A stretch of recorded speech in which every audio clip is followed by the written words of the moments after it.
Live from downtown Detroit, home of WDIV and Click on Detroit, Local 4 News at 6 starts now. One of the biggest events of the summer is back with the return of the Woodward Dream Cruise. Last week's storms caused about 1 in 3 Metro Detroiters to lose power, what Governor Whitmer is now demanding from the state's utility companies. But we're going to begin with the school mask debate getting heated in Macomb County. Topping our news tonight at 6, we're now less than 2 weeks away until most children head back to the classroom. And with the state not issuing a mandate, most districts are choosing to make masks optional, which isn't sitting well with some parents. Tonight, Paula Tutman talking with parents on both sides of the issue.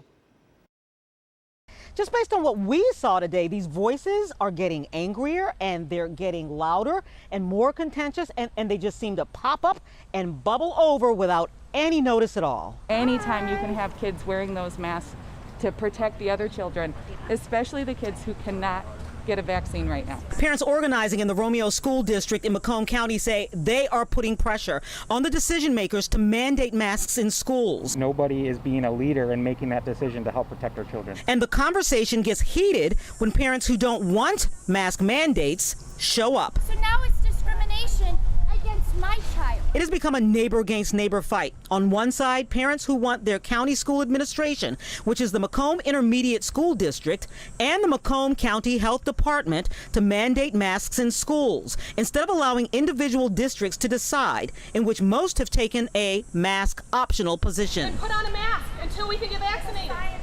That does not exist. On the other side, parents who say that masks should remain a matter of parental choice. There's other doctors, very renowned doctors that are saying the opposite. So whose doctor do we believe? Cue the yelling and screaming. Mike Lindell's not a scientist, sorry. And the scientifically proven misinformation. The deaths are down.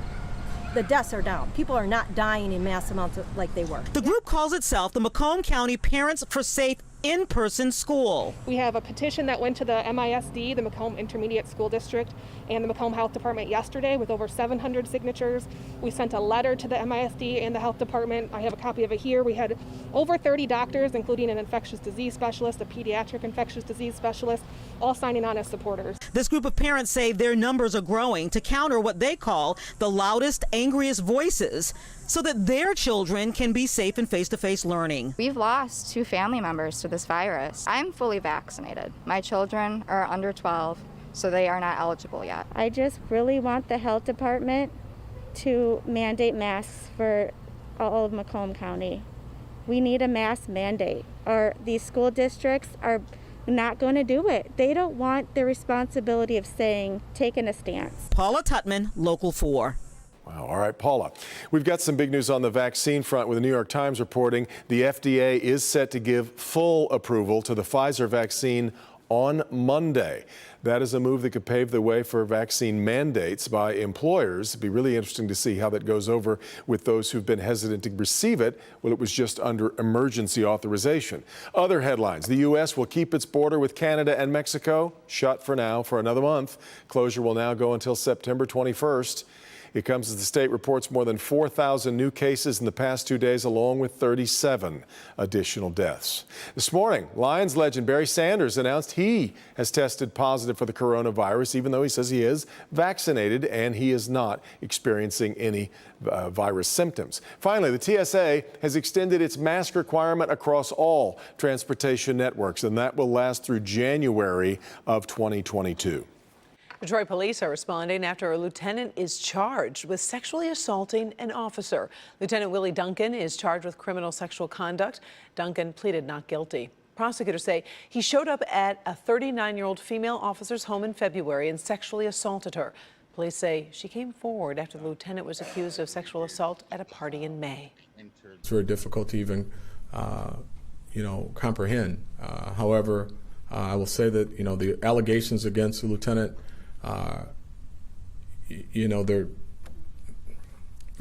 to say troubling is an understatement. Chief White says the investigation into the other allegation is ongoing. The lieutenant is suspended without pay. We thought the semiconductor shortage would start quieting down by now, but it continues hampering the auto industry and creating vehicle shortages, and along with that, higher prices. Local 4 business editor Rob Maloney tells us tonight we are now a long way away from ending it. We've not heard much from the #1 automaker in the world, Toyota, but even now they are feeling the pinch with this chip shortage. Right now they're saying 40% of their global production is being cut down. In North America, 90,000 fewer vehicles in August, 80,000 fewer next month, and it's really in flux from there. So where does the industry, the North American industry, stand?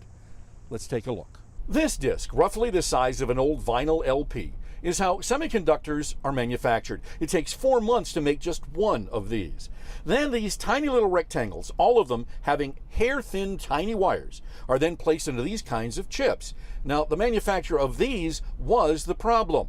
Now, it's the testing and shipping of these, says IHS Markit vehicle forecasting analyst Mark Fulthorpe. We're seeing a spillover in Malaysia, particularly at the moment, where we're seeing COVID cases returning, and that is disrupting another part of the supply chain. Malaysia as a country shut down for 2 months, and manufacturers just this week went back to work, leaving Fulthorpe to say, while we thought COVID-19 was 2020's problem and semiconductors was 2021's problem.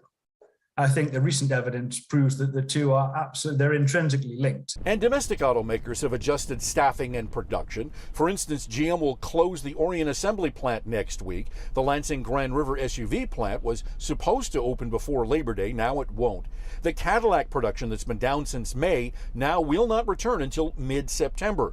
Ford will take down production at its Kansas City F-150 plant next week. Dearborn Assembly is running, helping with tight supplies. So you're probably wondering, when might we see equilibrium, some sort of resolution to the problem, an auto recovery, as it were? Well, I put that question to Mark Fulthorpe, and he told me when we get a handle on the pandemic. Not very encouraging. In Southfield, Rod Maloney, Local 4. Rod also tells us Stellantis had no updates on its North American production today, but will close a couple of plants in France next week. Meantime, overall global auto production is down some 10% from its height 18 months ago. President Biden addressing the nation today on the ongoing evacuation efforts in Afghanistan. Several flights were stopped for a few hours today, but have since started back up. The president says more than 13,000 people have been evacuated since Saturday, and flights will not stop until every American is home. He is committed to getting Afghans out as well. Would you make the same commitment to bring out Afghans who assisted in the war effort? Yes, we're making the same commitment. There's no one more important than bringing American citizens out. I acknowledge that. But they're equally important almost is all those SIVs, we call them, who in fact helped us. They were translators. They went into battle with us. They were part of the operation. The Pentagon says more than 5,000 troops were at the Kabul airport to carry out this mission. Governor Whitmer is calling on the state's utility companies to put families first. The governor asking DTE, consumers, and Indiana Michigan Power to automatically credit Michiganders who experience power outages. She's also asking the companies to invest in longer-term solutions in an effort to keep the lights on for homeowners. Governor wants companies to also commit resources to improve reliability in tree trimming and what is known as grid hardening. Reliability.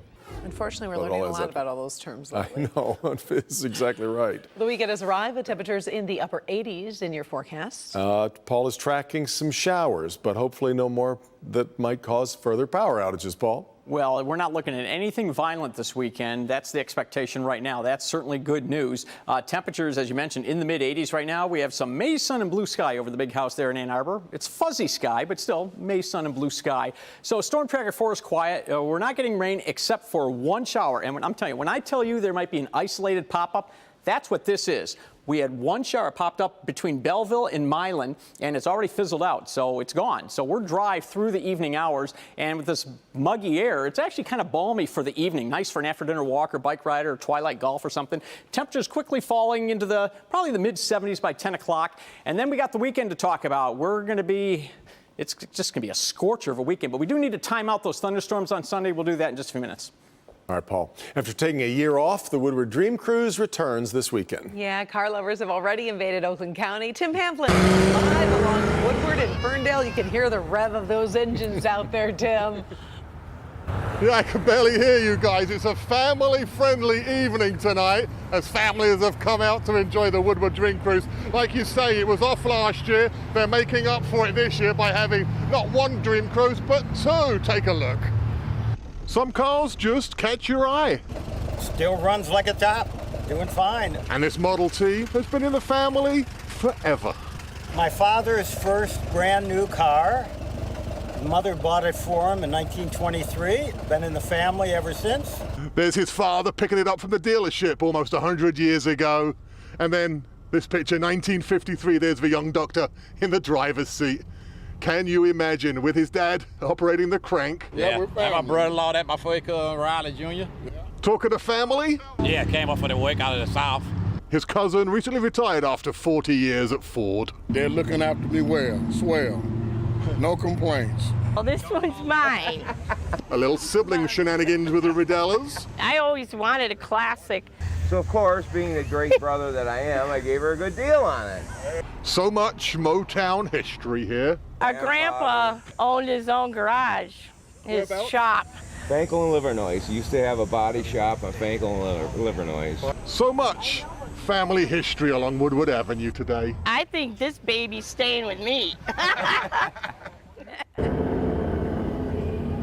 Yeah, I think Mary got her Chevy pickup truck. It's louder than the Dickens out here right now as this GTO approaches 9 Mile.